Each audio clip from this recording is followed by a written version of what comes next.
My daughter shamed me for being poor, until she needed me the most. Mama? The word felt foreign on her tongue, thin and brittle like old lace. It wasn't the way she used to say it, not with the warm, rolling affection that filled the spaces between us. It was a word she had long since discarded, replaced by a cutting sigh and a look that said, "You're an embarrassment." She stood on my doorstep, a ghost of the girl I once knew, the rain slicking down her expensive, but now tattered, raincoat. Her eyes, once so bright and full of a bold defiance, were now hollow and bruised with a fear I never thought I'd see in her. I didn't answer right away. I let the silence hang there, heavy and suffocating, just like the silence that had followed her last phone call to me, 3 years ago. The call where she told me, her voice cold and flat, that I wasn't welcome at her new, lavish apartment. The call where she said, in front of her husband and his friends, "My mother? Oh, she's just a simple woman.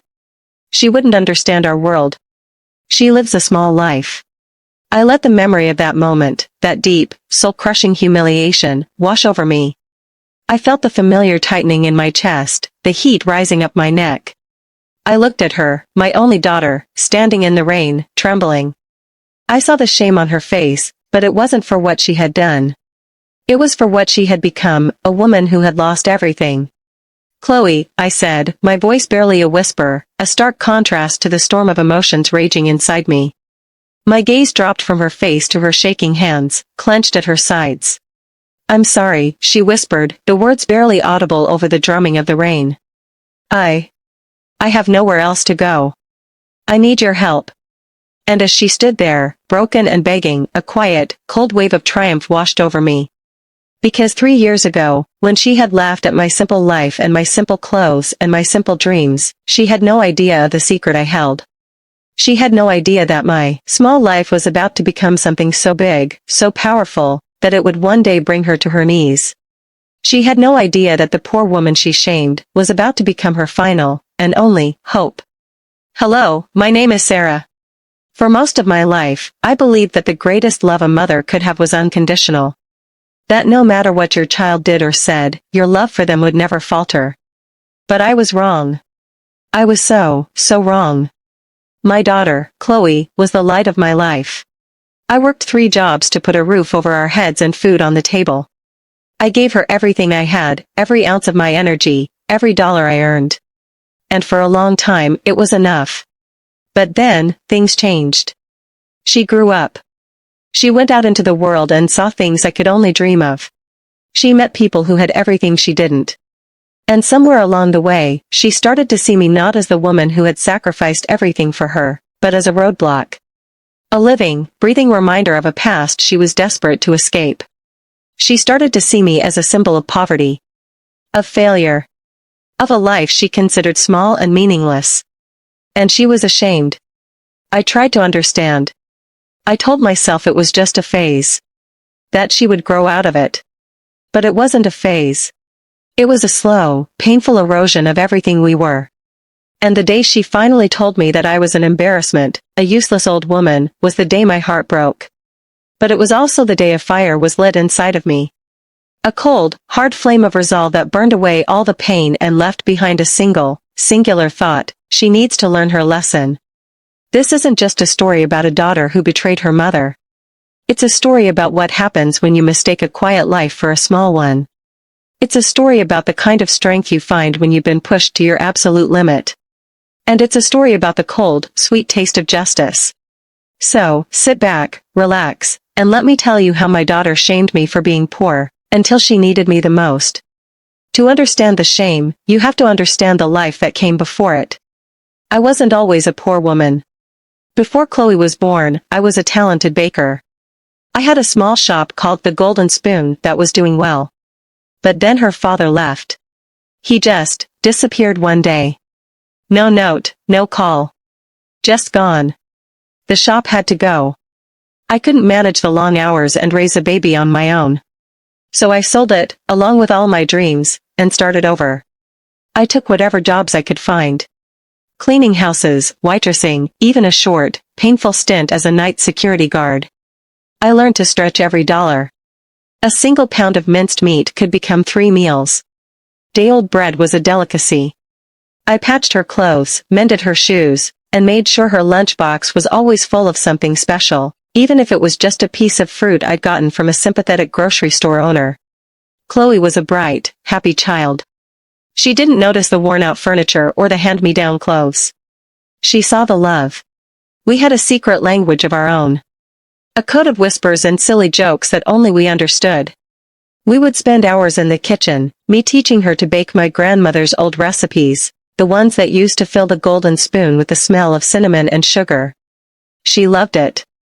She would stand on a stool, her tiny hands covered in flour, her face beaming with pure joy as we watched the dough rise. In those moments, I felt like the richest woman in the world. When she turned 13, her world began to expand. She made new friends, girls from the other side of town who lived in big houses with manicured lawns. I saw the change in her instantly. She started to look at our small apartment with a new kind of gaze. Not with a child's simple acceptance, but with a teenager's critical, embarrassed eye. She would pull her friends away quickly from the front of our building, her head down, a faint blush on her cheeks. She stopped inviting them over. When I offered to have them for dinner, she would just shrug and say, "They're busy, Mom. Besides, they have their own chefs." The first real jab came when she needed a new pair of shoes for a school dance. Her friends were all wearing expensive brands, the kind of shoes I couldn't afford on my salary.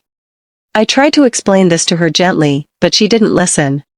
She just stomped her foot and shouted, "Why can't you ever give me anything nice? All the other moms buy their kids things. Why can't you?"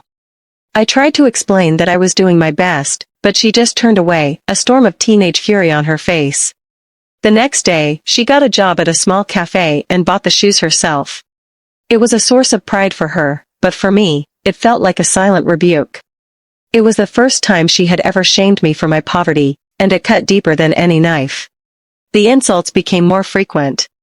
They were always subtle at first, masked in an offhand comment or a pointed look.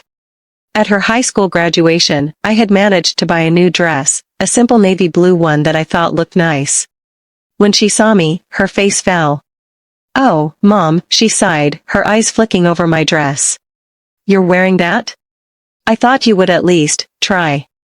The words were a tiny pinprick, but the look in her eyes, that deep, mortified shame, was a blow. I felt my chest tighten, a knot of hurt and anger. I forced a smile and just told her how proud I was. But the real turning point came a few years later. Chloe was in her early 20s, working as a junior executive at a marketing firm. She had just met her fiancé, a man named Marcus who came from a very wealthy family. They were planning a dinner party at his parents' lavish estate. Chloe called me, her voice uncharacteristically tense. "Mom," she said, "I need to talk to you about something." I felt a sense of dread. "Marcus's family is very traditional. They want to meet you. But I need you to be presentable. I don't want you to wear anything, well, you know. Nothing from the thrift store. And please, try to be polished. Don't talk about, well, you know, our old life. My past." The request was a punch to the gut. I felt my face flush with a hot, stinging humiliation. I didn't know whether to laugh or cry. I wanted to scream, to tell her that I had worked my fingers to the bone, that my old life was the reason she could have this new one, but I didn't. I just swallowed the lump in my throat and said, "Of course, Chloe. I'll be on my best behavior." I spent a week's pay on a dress from a department store. It was the most expensive thing I had ever bought, but I told myself it was worth it. For her. The dinner party was a blur of silver forks and crystal glasses. Marcus's parents, elegant and aloof, were pleasant but distant. The conversation revolved around things I knew nothing about, golf courses in the Hamptons, skiing trips in Aspen, the stock market. I felt small and insignificant. When Marcus's mother asked me what I did, I told her the truth. "I'm a baker," I said, a small flicker of pride in my voice. "I have a small business. I make artisanal bread and pastries for a few restaurants and cafes. I had recently started a small side business, baking and selling my old recipes, the ones Chloe and I used to make together. It wasn't much, just a few $100s a month, but it was mine." Marcus's mother smiled politely, but her eyes held a hint of condescension. She looked at Chloe, and I could hear her whisper, "A baker? How quaint. It was a tiny moment, but it felt like a giant, gaping wound. Chloe saw the look, and her face went scarlet. She grabbed my arm and dragged me into the hallway. "Mom, what are you doing?" she hissed, her eyes blazing. "You can't just tell people you're a baker." "That's not what I told them. I told them you were a retired chef. From a boutique restaurant." She was shaking with anger, and for the first time I felt something other than hurt. I felt a cold, simmering rage. "Chloe," I said, my voice low and steady. "I am not ashamed of who I am. And I won't lie for you. I won't pretend to be something I'm not." Her face hardened. "Fine," she said, her voice dripping with venom. "Then maybe you shouldn't come to future events. You're not just embarrassing me, you're embarrassing Marcus. And his family." The words hung in the air between us, heavy and final. And in that moment, something inside me broke. The last thread of unconditional love snapped. And it was replaced by a quiet, determined resolve. The day after the dinner party, I made a decision. I was done being ashamed. I was done hiding. And most importantly, I was done trying to win back a daughter who no longer respected me. I decided to put all my energy, all my passion, into the one thing that had always been truly mine, my baking. I was already baking for a few local cafes, but I started to dream bigger. I remembered the old name of my shop, the Golden Spoon. I found an old, run-down space in a quiet part of town. It was a mess, but I saw the potential. It was a risk, a huge risk. Every penny I had saved over the years, every bit of a small inheritance I had from my grandmother, went into it. I worked 16 hours a day, painting walls, scrubbing floors, and building shelves. Chloe, of course, had no idea. She was too busy with her new life, her new friends, her new fiancé. She would call me occasionally, but the calls were short, clipped. She was always busy, or in a meeting. She never asked how I was doing. She never asked about my baking. It was as if she had already cut me out of her life. Months passed, then a year. The Golden Spoon opened its doors. It was a slow start. The first few weeks were a disaster. I barely sold a dozen loaves a day. But I didn't give up. I started experimenting with new recipes, drawing on all the old knowledge and all the old love I had put into my baking. I created a signature bread, a sourdough with a special blend of herbs and spices that was unlike anything else. I called it the Heritage Loaf. It was a homage to my grandmother, to the simple, loving life that Chloe had come to despise. Slowly, word started to spread. A food blogger came in, took a picture of my Heritage Loaf, and posted a glowing review. Suddenly, there were lines out the door. People were driving from all over the city just to get a taste. The business exploded. I had to hire staff. I leased a bigger space, then a small warehouse to handle the demand. I signed contracts with upscale restaurants and gourmet grocery stores. The name The Golden Spoon became synonymous with quality, with old-world craftsmanship and passion. And as my business grew, so did my financial security. I bought a new car, then a small, comfortable house in the suburbs. I hired a financial advisor, who helped me invest my profits. I wasn't ostentatiously wealthy, not yet, but I was comfortable. I was financially secure in a way I had never been before. I was finally, truly, in control of my own life. And a small, secret part of me knew that this was the most satisfying revenge of all. Chloe still had no idea. I never told her. My phone number hadn't changed, but the calls had stopped altogether. The last one was the one where she told me she didn't want me at her apartment. The last time she shamed me. And I let her believe the lie. I let her believe that I was still the poor, simple woman she had left behind. Payoff. I ushered her inside, away from the rain. She stumbled in, looking around my immaculate, sun-filled living room with wide, disbelieving eyes. My new house was a testament to my hard work.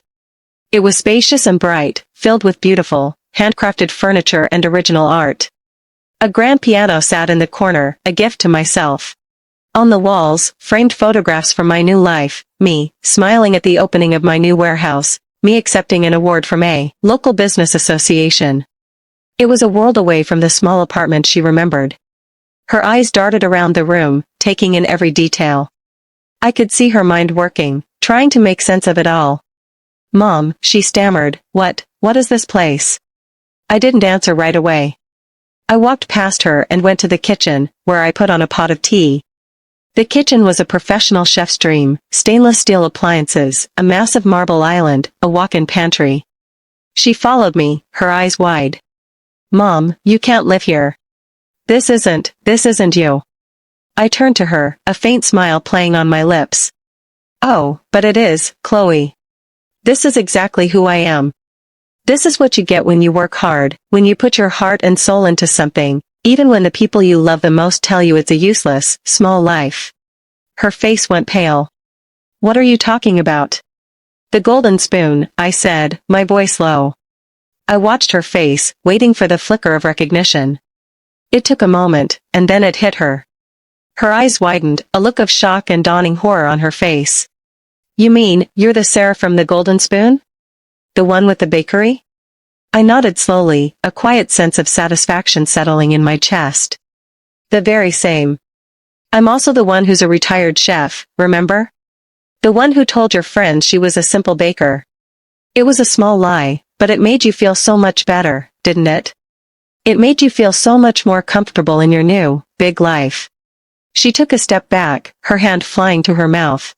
"But, how? You were always so, poor." The word, thrown so casually into the air, hung between us. It was the word that had started it all. I wasn't poor, Chloe. I was saving. I was building. While you were spending and partying and trying to escape from your small past, I was investing in my future. I was building this. All of this. I gestured around the room. And I did it with the very hands that you were ashamed of. The hands that baked your bread, and sewed your clothes and worked 3 jobs to put you through college. Tears began to well up in her eyes. "Mom, I'm so sorry. I was stupid. I was so caught up in Marcus and his world. And now Marcus is gone, isn't he?" I said, my voice ice cold. "Your friends are gone. The apartment is gone. Your money is gone. You went out and built a life on a foundation of lies and shame, and when it all came crashing down, you came running back to the only person you had left. To the poor woman you abandoned." Her tears finally spilled over, running in streaks down her cheeks. "Please, Mom.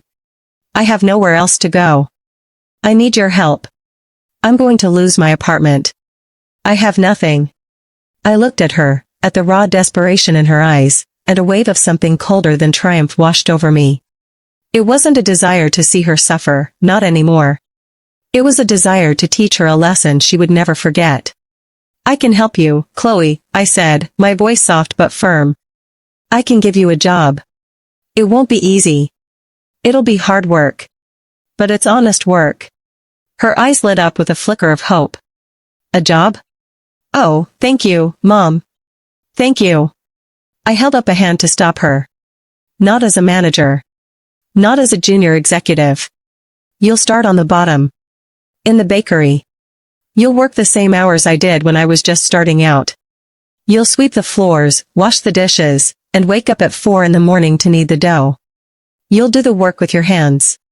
The kind of work you were so ashamed of." Her face fell. The hope in her eyes was replaced with shock, then anger. "What? No. I can't do that. I have a degree. I was an executive." "You were a spoiled child who looked down on the very things that kept you afloat," I countered, my voice rising slightly. "This isn't about me, Chloe. This is about you. This is your chance to learn the value of honest work, to learn that a person's worth isn't measured in dollars or designer clothes.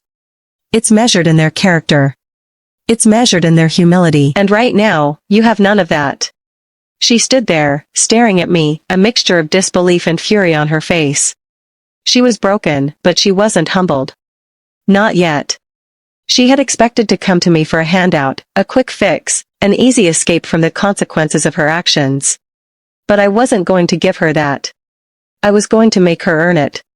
And in that moment, as she stood there, defeated and shamed, I knew that my revenge was complete. It wasn't about money or power. It was about justice. It was about showing her that the poor woman she looked down on was the richest woman she had ever known. She didn't take the job. Not yet. She left that day in a huff, slammed the door behind her, and for a few days, I didn't hear from her. I wondered if I had gone too far. If I had destroyed the last, fragile thread of our relationship. But then, a week later, she called. Her voice was different this time. It wasn't the voice of a desperate, entitled woman. It was a quiet, almost timid, voice. Mom, she said. I'm sorry. I was wrong. About all of it. I want to learn. And that's the real story, isn't it? The revenge wasn't in the confrontation. It wasn't in the dramatic reveal of my success. The true revenge was in making her face her own shame. It was in making her realize that my worth wasn't tied to the price of my clothes or the size of my bank account. It was tied to the strength of my character, to my resilience, to the unwavering love I had for her even when she pushed me away. Life is a strange journey. The people you love the most can sometimes be the ones who hurt you the deepest. And sometimes, the only way to heal a broken heart is to find your own strength, to rebuild yourself from the ground up, and to show the world, and yourself, just what you're made of. I'm not saying this was easy. It wasn't. But in the end, it was worth it. The best revenge is living a life so full of purpose and passion that the people who shamed you are left with nothing but regret. If this story gave you chills, if you felt a flicker of hope and triumph, please, let me know.